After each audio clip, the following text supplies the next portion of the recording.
अच्छा, नेक्स्ट हमने topic start करना है आयोनिक बॉन्ड। अब आयोनिक बॉन्ड पढ़ने से पहले हमने पिछले लेक्चर में पढ़ा था केमिकल बॉन्ड। केमिकल बॉन्ड क्या था कि एटम एक दूसरे के साथ जुड़ जाते हैं एक फोर्स ऑफ अट्रैक्शन की वजह से, जिसे हम केमिकल बॉन्ड कहते थे। अब एटम क्यों जुड़ते थे ये भी हमने पढ़ा था। एटम जुड़ते हैं अपने बाहर वाले शेल में या तो 2 या फिर 8 इलेक्ट्रॉन मुकम्मल करने के लिए, ताकि वो भी नोबल गैसेस की तरह स्टेबल हो जाए। हर एटम स्टेबल होना चाहता है, हर एक एटम अपनी एनर्जी को लो करना चाहता है। कैसे कम करेगा? अपनी एनर्जी को नोबल गैस जैसी इलेक्ट्रॉनिक कन्फिगरेशन हासिल करके। जितने नोबल गैस के बाहर वाले शेल में इलेक्ट्रॉन्स हैं उतने ही हर एटम हासिल करना चाहता है। तो ये इलेक्ट्रॉन हासिल करने के मुख्तलिफ तरीके हैं, जिनमें पहला तरीका है आयोनिक बॉन्ड, दूसरा तरीका है कोवलेंट बॉन्ड और तीसरा तरीका है कोऑर्डिनेट कोवलेंट बॉन्ड। उसके बाद मेटालिक बॉन्ड भी है और उसके बाद polar and non polar covalent bond भी है। इन सबको हमने डिटेल के साथ पढ़ना है। तो पहला बॉन्ड है हमारे पास आयोनिक बॉन्ड। इसमें एटम कैसे एक दूसरे के साथ जुड़ते हैं। तो आयोनिक बॉन्ड की सबसे पहले डिफाइन होगी the bond which is formed by the complete transfer of electron from one atom to an other atom is called ionic bond. The bond ऐसा bond which is formed जो बनता है by the complete transfer of electron, electron के मुकम्मल तौर पे निकलने से from one atom to an other atom, एक एटम से दूसरे एटम में। मतलब एक एटम से इलेक्ट्रॉन निकला और दूसरे एटम में वो इलेक्ट्रॉन चला गया, दाखिल हो गया। इस किस्म के बॉन्ड को हम आयोनिक बॉन्ड कहते हैं। अब सवाल ये पैदा होता है कौन से एटम इलेक्ट्रॉन लूज करेंगे और कौन से एटम इलेक्ट्रॉन जो है वो गेन करेंगे, क्योंकि एक एटम से इलेक्ट्रॉन निकलेगा, जिस एटम से निकलेगा वो एटम इलेक्ट्रॉन लूज करेगा ना, और जिसमें दाखिल होगा वो इलेक्ट्रॉन गेन करेगा ना, हासिल करेगा। तो अब सवाल ये पैदा होता है वो कौन से एटम है जो इलेक्ट्रॉन लूज करेंगे। तो इसके लिए आपने एक यूनिवर्सल रूल याद कर लेना है कि ऐसे एटम जिनके बाहर वाले शेल में 4 या 4 से कम इलेक्ट्रॉन होंगे वो इलेक्ट्रॉन लूज कर देंगे, ठीक है। और ऐसे एटम जिनके बाहर वाले शेल में 5 या 5 से ज्यादा इलेक्ट्रॉन हुए वो इलेक्ट्रॉन हासिल कर लेंगे। क्या करने के लिए? 8 इलेक्ट्रॉन हासिल करने के लिए, नोबल गैस जैसी इलेक्ट्रॉनिक कन्फिगरेशन हासिल करने के लिए। अब इसको हम एक एग्जांपल के जरिए समझते हैं। एग्जांपल है हमारे पास सोडियम क्लोराइड।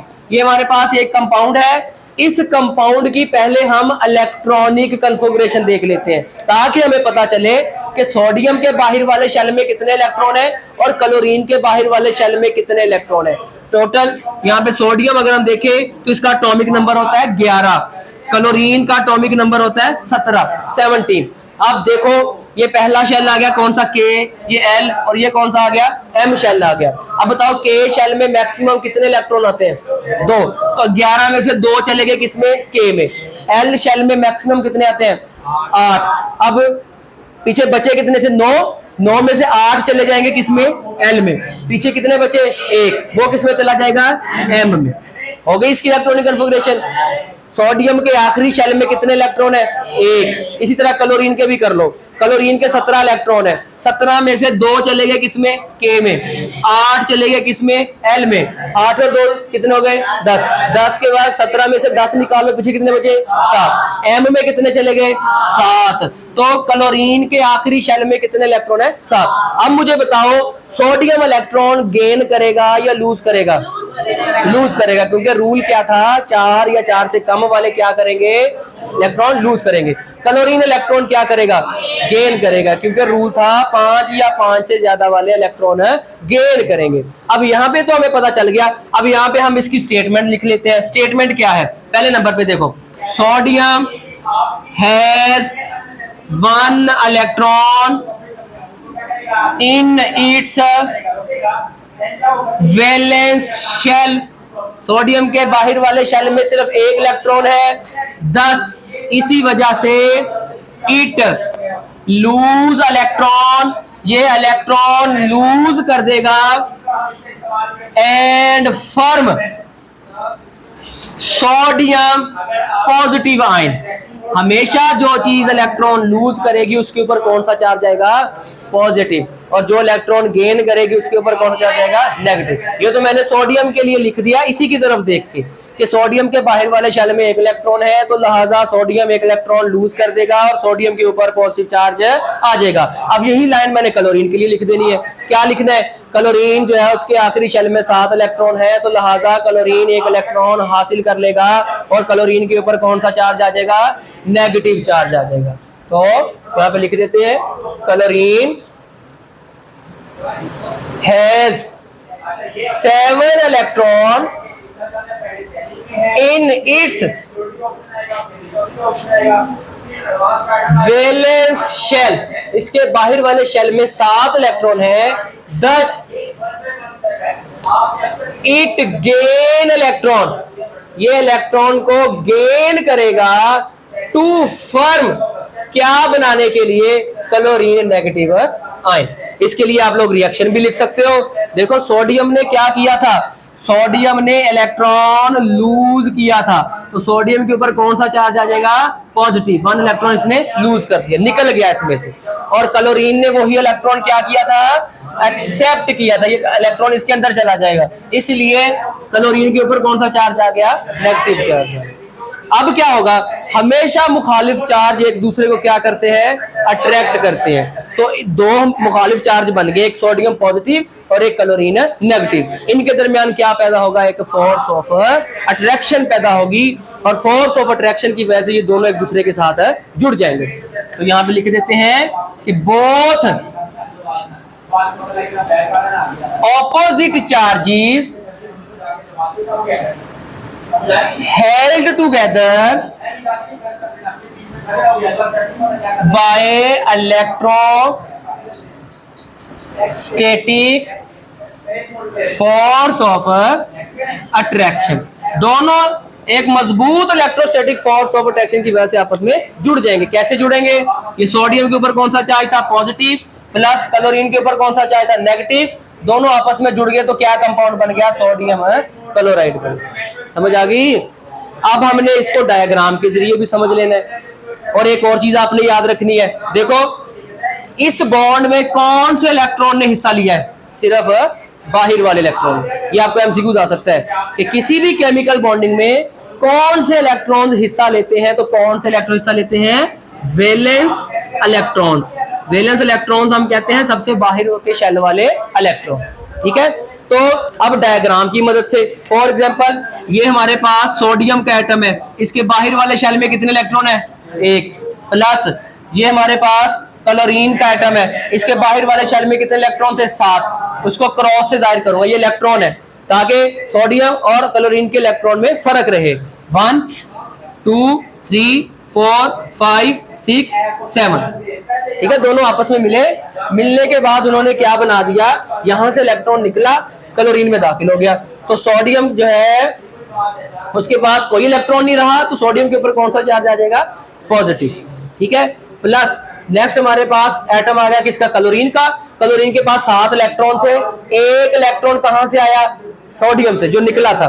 बाकी 7 इसके अपने, 1 2 3 4 5 6 7 8 हो गए। क्लोरीन के पास 8 इलेक्ट्रॉन। अब यहाँ पे एक सवाल पैदा होता है कि क्लोरीन ने तो अपने 8 इलेक्ट्रॉन कर लिए, ये तो हमें सामने जाहिर नजर आ रहा है कि 7 थे, एक सोडियम से ले लिया, 8 हो गए। अब सोडियम के 8 कैसे हुए?